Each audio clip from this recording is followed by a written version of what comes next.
Elena is a danger to herself, Mark. Look at the psychiatrist's notes from last month. The paranoia, the memory loss, it is all right here. If you let her take that vice presidency in Chicago, she will crash and burn before the first board meeting. You have to be her anchor.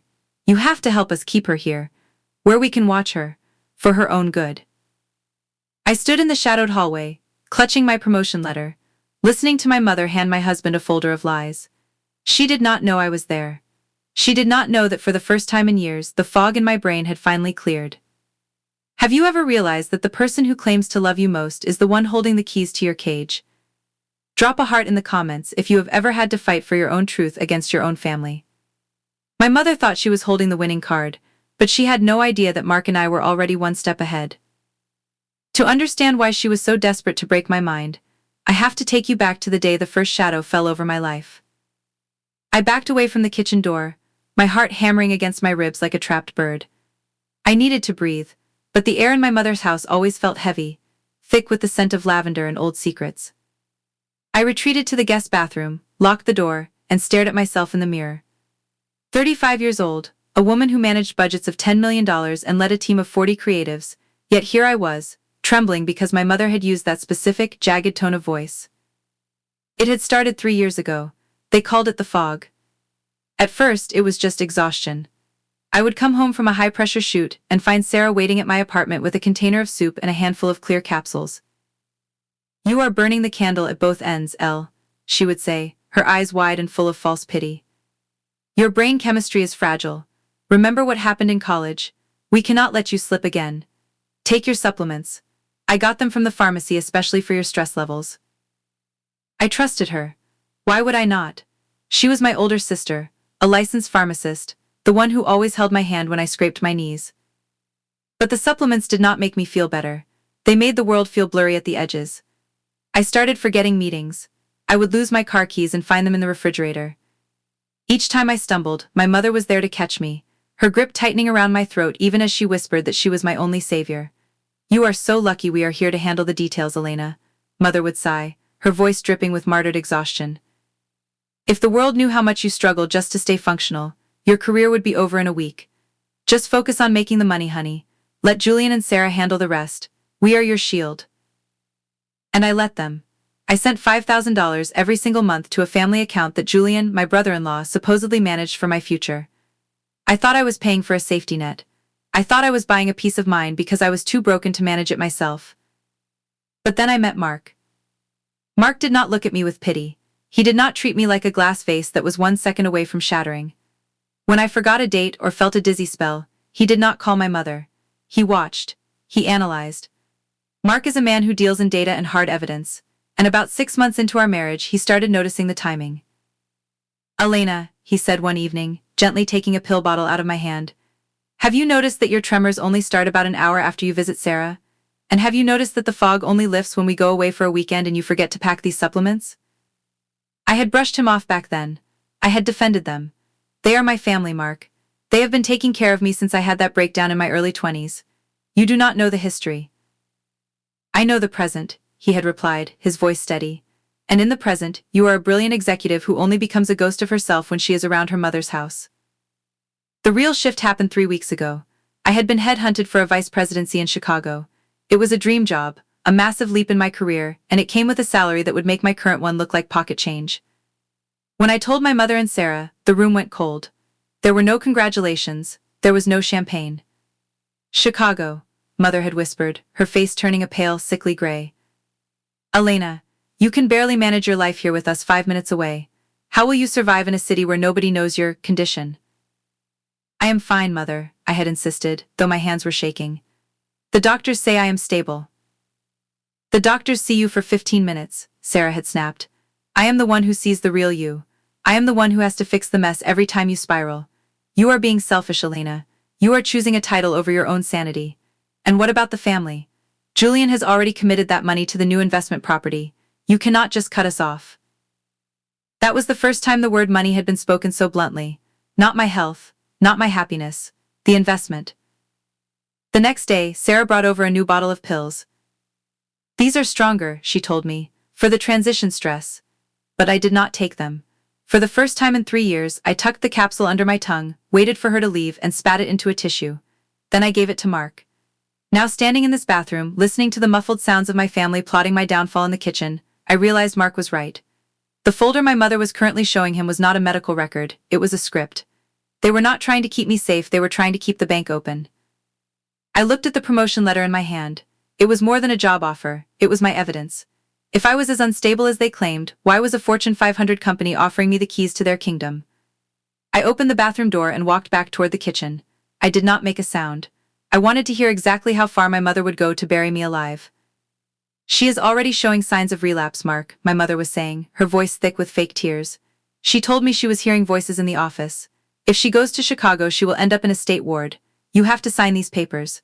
As her husband, you can authorize her voluntary admission for observation. It is the only way to save her career in the long run. I froze. They were not just trying to stop the move, they were trying to have me committed. I held my breath, my fingernails digging into the wooden doorframe of the hallway. The word admission echoed in my mind like a death sentence. They were not just trying to steal my promotion anymore, they were trying to steal my legal personhood. If I were committed to a facility, even voluntarily, Sarah and my mother would likely move for a conservatorship. They would own my bank accounts, my apartment, and my very future. I do not know, Evelyn. Mark's voice was low, steady, and terrifyingly unreadable. A psychiatric ward is a big step. She is my wife. I should be the one noticing these things. But that is the point, Mark, Sarah's voice cut in, sharp and impatient. She hides it from you. She puts on the professional mask at work and with you, but when she comes here she falls apart. Ask Julian. He saw her crying in the garden for 2 hours last Tuesday because she could not remember where she parked her car. That was a lie. Last Tuesday I had been in a board meeting all afternoon. I had not even visited my mother's house. My blood began to boil, a cold, focused heat that burned away the last traces of the drug-induced lethargy. They were gaslighting Mark now, trying to make him doubt his own eyes. I need to see the facility first, Mark said. I could hear the sound of a chair scraping against the floor. And I want to talk to this doctor who wrote these notes. Dr. Holloway? I have never heard Elena mention him. He is a family friend, Mother said quickly, her voice regaining that smooth, comforting rhythm. He is very discreet. He handled Elena's first episode when she was 22. He knows her history better than anyone. My mind flashed back to being 22. I had just landed my first junior executive role. I was ambitious, energetic, and terrified. Then, the breakdown happened. I remember feeling dizzy, paranoid, and suddenly incapable of simple math. Mother had stepped in, took me to a private clinic, and told everyone I had suffered a nervous exhaustion. I had spent 10 years thanking her for saving my reputation. Now I realized with a sickening jolt that the breakdown had happened exactly 1 week after I mentioned moving out of my mother's house for the first time. I slipped away from the door and retreated further into the house, into the small home office Julian used. I needed to see the records for myself. My family greed was a bottomless pit, and I needed to know how deep it went. Julian's desk was cluttered with investment brochures. I scanned the papers, my eyes landing on a mortgage application for a property in the Hamptons. It was a luxury beach house, far beyond what a mid-level accountant like Julian could ever afford. I flipped to the back page and felt the floor drop out from under me. The collateral for the loan was my own retirement fund. There were signatures on the bottom of the forms. Elena Vance. It looked like my handwriting. It was a perfect forgery, likely done by Sarah, who had always been the artist of the family. They had not just been taking the $5,000 I sent them every month. They had been draining my life savings to buy themselves a vacation home, and the only way to keep me from finding out was to keep me drugged, confused, and locked away in a city they controlled. A shadow fell across the doorway. I gasped, slamming the folder shut. It was Mark. He looked at me, then at the folder, then at the terror in my eyes. He did not say a word. He walked over, locked the office door, and pulled a small plastic bag from his pocket.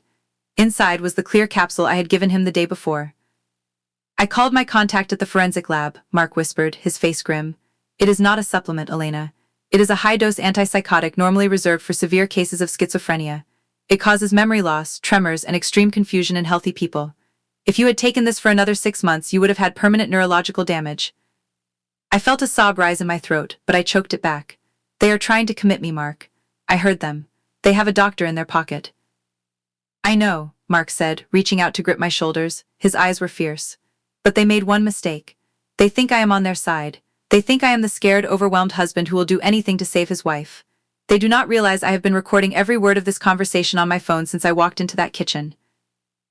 He pulled his phone out and showed me the active recording. We are not just leaving for Chicago, Elena, he said, his voice dropping to a dangerous level of calm. We are going to burn their little kingdom to the ground. But we have to play this perfectly.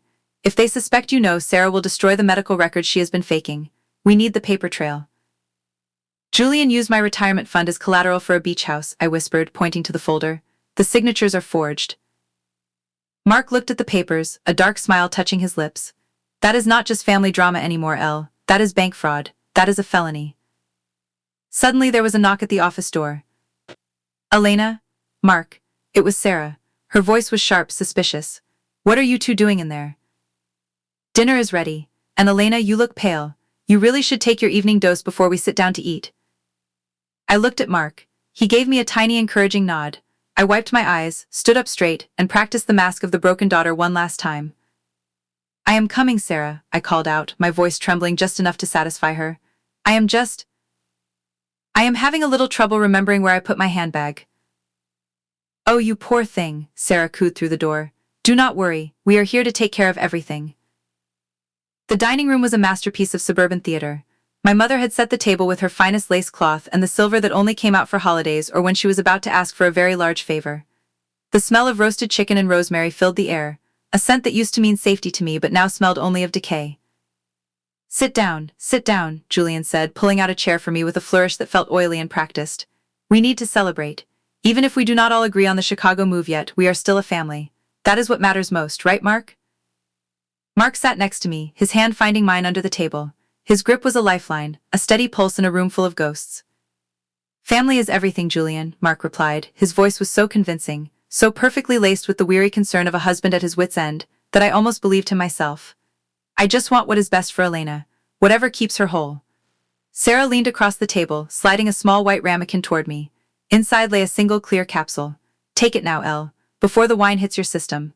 You know how the doctor said the alcohol interacts with your instability. I looked at the pill. It sat there, innocent and deadly, a tiny plastic cage for my mind. I picked it up, feeling the eyes of my mother and sister boring into me. I made a show of reaching for my water glass, bringing the pill to my lips, and then, using the trick I had practiced in the office, I tucked it into the fold of my cheek and took a long, exaggerated swallow. There, I whispered, leaning back and letting my shoulders slump. I let my gaze wander, making my eyes look just a little unfocused. I feel better already. Thank you, Sarah. You always know what I need. That is my girl, Mother cooed, carving into the chicken. Now, Elena, we were talking to Julian about the finances. Since you are so stressed with the potential move, Julian has offered to consolidate all your accounts into the family trust. It would take the burden off your shoulders. No more bills, no more taxes to worry about. You just focus on getting healthy. The whole trust? I asked, my voice thin. Even the retirement fund for my first firm? That is over $400,000, Mother. It is supposed to be for when Mark and I grow old. Julian let out a short, dismissive laugh.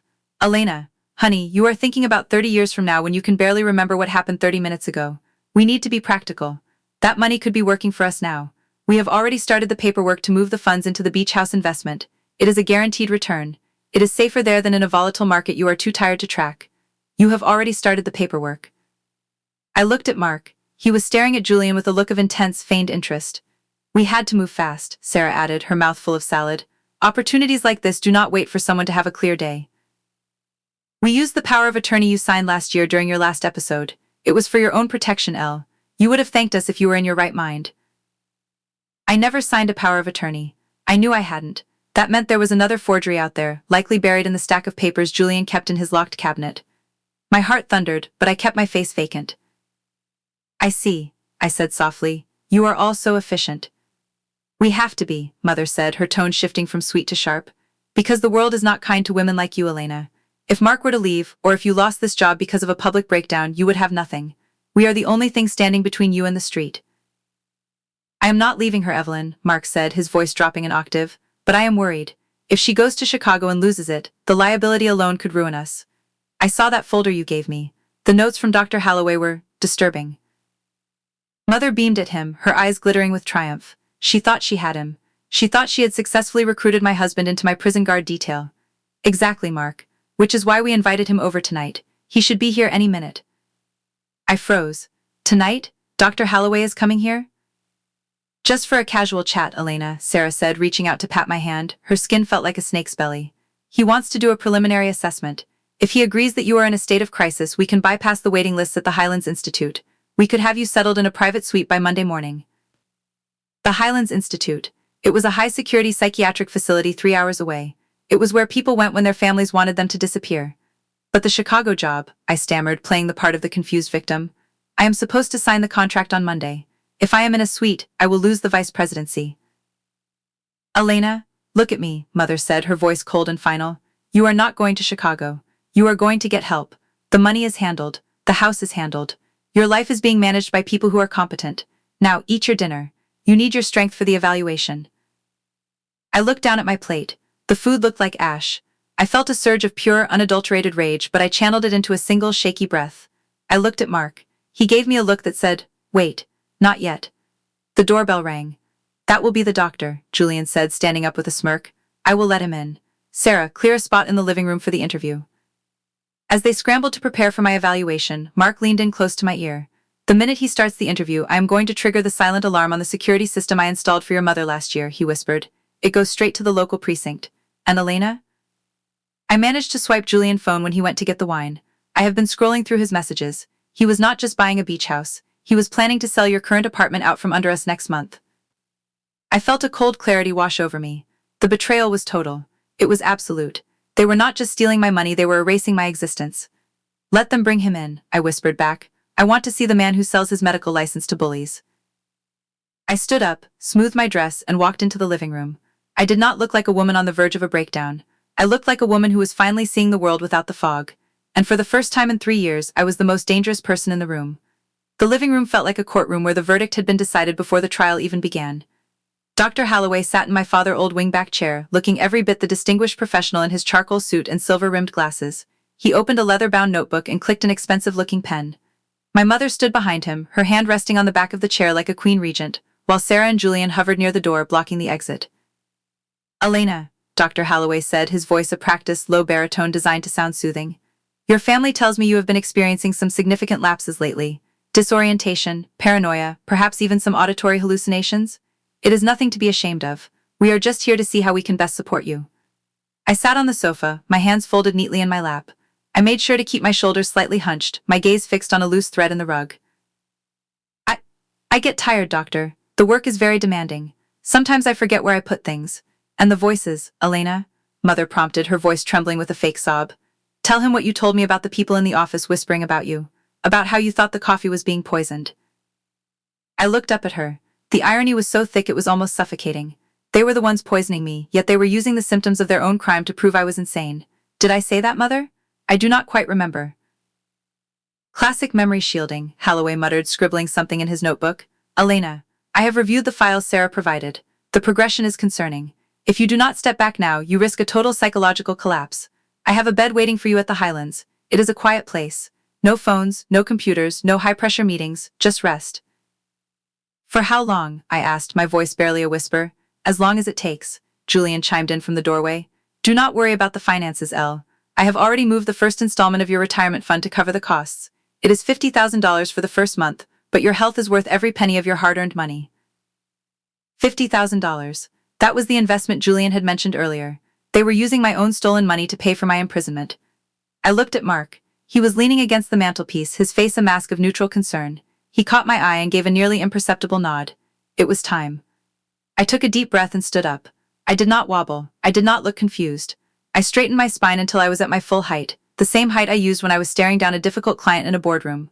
I reached into the pocket of my cardigan and pulled out the clear capsule Sarah had given me at dinner. "Tell me, Dr. Holloway," I said, my voice suddenly clear, sharp, and ringing through the room like a bell. "In your professional opinion, what is the standard dosage for a healthy 35-year-old woman for this particular substance?" I held the pill out toward him. The room went dead silent. Holloway squinted at the capsule, his composure flickering for a fraction of a second. I am not sure what you are holding, Elena," he stammered. "It is a high-dose antipsychotic," I said, walking toward him. "The kind used for patients with severe, treatment-resistant schizophrenia. My sister, the licensed pharmacist, has been giving it to me for 3 years under the guise of stress vitamins. Mark had it tested at a forensic lab yesterday. It is quite a cocktail, is it not? It causes exactly the memory loss and disorientation you just described as symptoms." "Elena, you are hallucinating again," Sarah shouted, her face turning a blotchy, panicked red. "Mother, she has completely lost it. Dr. Holloway, you need to sign the papers now." "Sit down, Sarah," Mark said. His voice was not loud, but it had the weight of a sledgehammer. He pulled his phone from his pocket and pressed a button. The living room was suddenly filled with the sound of my mother's voice, projected through the high-quality speakers of Mark's phone. "You have to help us keep her here, Mark. These records prove she is not fit for a move. If you love her, you will help us keep her here." Mother's face went white. She reached for the chair to steady herself. "That is a private conversation," Julian roared, stepping toward Mark. "You cannot record people in this house." "Actually, in this state, I only need the consent of one party to record a conversation," Mark said calmly, not moving an inch. "And since I am a party to the conversation, and I definitely consented, this is perfectly legal evidence. I have about 4 hours of you three discussing how to forge Elena's signature, how to drain her retirement fund for a beach house in the Hamptons, and how to bribe Dr. Holloway here to sign a fraudulent commitment order." Dr. Holloway stood up so fast his chair nearly tipped over. "I had nothing to do with any financial matters. I was told this was a legitimate medical intervention. Is that right, doctor?" I asked, stepping closer to him. "Then I am sure you will have no problem explaining your legitimate notes to the state medical board. Or perhaps you would like to explain why you are accepting a $10,000 consultation fee from Julian's private account, the one funded by my stolen money." You have no proof of that," Julian hissed, but his eyes were darting toward his office. "I have the ledger, Julian," I said. "I found the folder in your desk. I know about the beach house. I know about the forged power of attorney. And most importantly, I know that you have been using my identity to secure a $300,000 bridge loan." The silence that followed was heavy with the smell of a collapsing empire. My mother looked at me, and for the first time in my life, I did not see a protector. I saw a small, greedy woman who had traded her daughter's mind for a lace tablecloth and a sense of control. "Elena, honey," Mother whispered, her voice cracking. "We did it for you. We were worried you would leave us. We are your family. You cannot do this to your own mother. Think of the scandal. Think of our reputation." "I am thinking about my life, Mother," I said, my voice cold and hard as a diamond. "The life you tried to steal. You did not want a daughter. You wanted a trust fund with a heartbeat." Suddenly the blue and red lights of a police cruiser began to dance against the living room curtains. The silent alarm Mark had triggered 10 minutes ago had done its job. "What is that?" Sarah screamed, rushing to the window. "Mark, what did you do?" "I called the people who actually handle crises, Sarah," Mark said. "The police are here to discuss the forged documents, and there is a second car coming for Dr. Holloway. Apparently the medical board is very interested in doctors who provide private commitment services for a fee." Julian tried to bolt for the back door, but Mark stepped into his path, his arms crossed. "I would stay put, Julian. Resisting arrest only makes the fraud charges look worse." I watched as the front door opened and 2 officers entered. They looked at the scene, the trembling doctor, the hysterical sister, the pale mother, and me. I stood in the center of it all, the promotion letter still tucked in my pocket, feeling a strange, hollow sense of peace. "Officer," I said, my voice steady as I pointed to the folder on the coffee table. "My name is Elena Vance. I would like to report a coordinated case of identity theft, medical malpractice, and financial fraud, and I have all the evidence right here." As the officers began to read my mother and Julian their rights, Sarah collapsed onto the sofa, wailing about her career. My mother just stared at me, her eyes filled with a sudden sharp hatred that proved she had never truly loved the woman I had become. She only loved the victim she could manage. I turned to Mark. "Let us go," I whispered. "I cannot be in this house for another second." "We are going, Elle," he said, taking my hand. "We are going to Chicago. And this time there is no fog." The silence that followed the departure of the police was the loudest thing I had ever heard. Mark and I stood on the sidewalk, watching the taillights of the patrol cars disappear around the corner. The night air was crisp, smelling of damp earth and the oncoming spring. For the first time in 3 years, my head did not ache. My vision was not blurred at the edges. I looked up at the stars and realized I could name the constellations again. The legal fallout was swift and merciless, a domino effect of greed meeting reality.